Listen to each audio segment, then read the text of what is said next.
Our drummer. Hey, Chad. Hi. Let's talk. Let's rap. This is Chad, our drummer. We recruited him from Faster Pussycat. You did, indeed. After our original drummer left. And the rate Big Nicky. Big Nicky. Big Nicky. He was a lot of Nicky fun, but B. he just didn't want to tour anymore. But we got Chad from Faster Well, he's like Pussycat. 95 years old.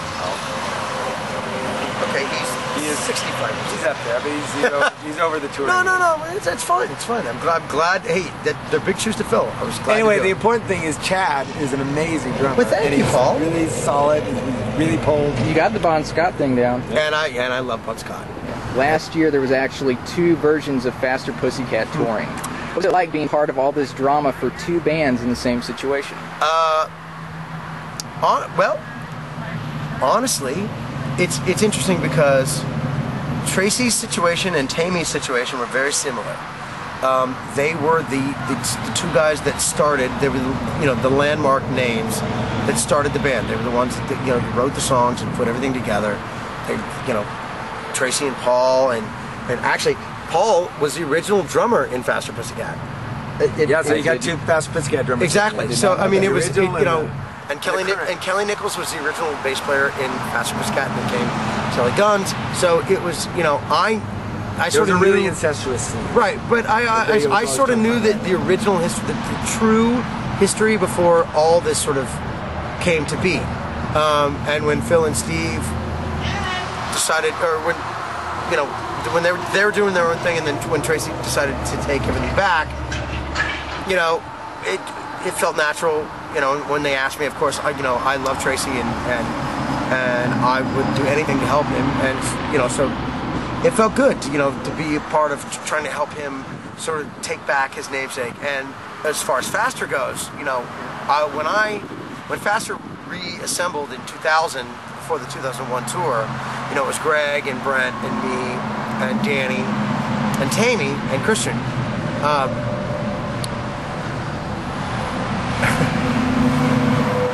Eric Stacey and Brett Bradshaw were just such disasters as far as drugs and alcohol and everything else that they just, they'd been out, they'd been fired so many times that Tammy just decided that, he wasn't going to deal with it. Now, having said that, Faster has its own, history of debauchery. But having said that, Brent was a brother. When we put this thing back together, Brent, we all were in it together. And Brent deciding that, he said, I'm going to take time off. I'm going to start a family. I'm moving to Las Vegas. I'm going to get a real estate degree. You guys are going out for the summer tour. Find somebody to replace me, and then after that, then we'll discuss it from there. And we had already started writing songs for the Power and the Glory Hole, the record that is out now. But then Brent just disappeared. I mean, there was no Brent. We did the tour for the summer. We took Eric Griffin from the Murder Dolls, and we did the tour. And then when we were calling Brent to come record, and he was in Vegas, he got no reply. And then all of a sudden, he's got his own version of Faster Pussycat, and claiming that he got cancer and that we fired him and just all this ridiculous stuff. And that's just not the way that it happened. He asked for a little time off so he could start a family. He and his wife had a beautiful baby, and he got his real estate license, and she's dealing blackjack or poker or something.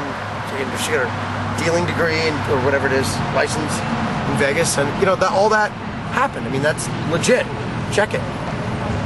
However, then all of a sudden we fired him because he had cancer, and it's just weird. It's unfortunate because the way he played it out, it's just not the way that it happened.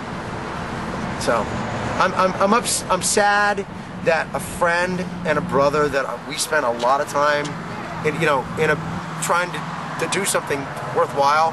I'm upset that it never came to fruition. That he would, once it came to fruition, that he would go, it's fuck you guys, I don't care.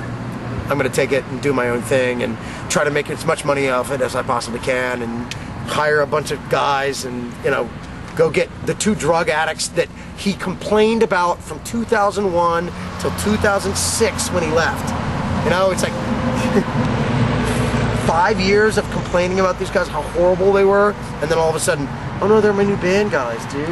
What? It just doesn't make any sense. I think the chapter's over though, anyway, because Tammy's got the rights. Tammy owns everything now, and so there's only one Faster, and soon there will be only one LA Guns, and that's the end. And here's something really cool. We're going out with Faster Pussycat in the summer, and Chad's the hardest working drummer in the world. He's I will be doing double duty. He's playing with Faster Pussycat and with LA Guns. Because my heart is in it. I think that Axl will ever put out Chinese Democracy. Yes. Who knows? I know. I actually do know. Okay. Tom Mayhew, who is his personal assistant, who's a very good friend of mine, because his cousin was Faster's tour manager for all the years that I was in Faster, or am in Faster. It's going to happen. With what band? I'm not sure. But it will come out at some point this year, I think. That's what I've been told, and I've heard the majority of it. Yay! I've heard the majority of it. It's okay. Had it been released 10 years ago. Do you guys have a message for the bands before we go? I do. Do you? Stay away from drugs,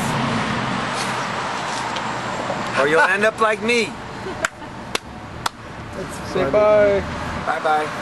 Rock and roll, LA I Guns. want to say something. Can I say something?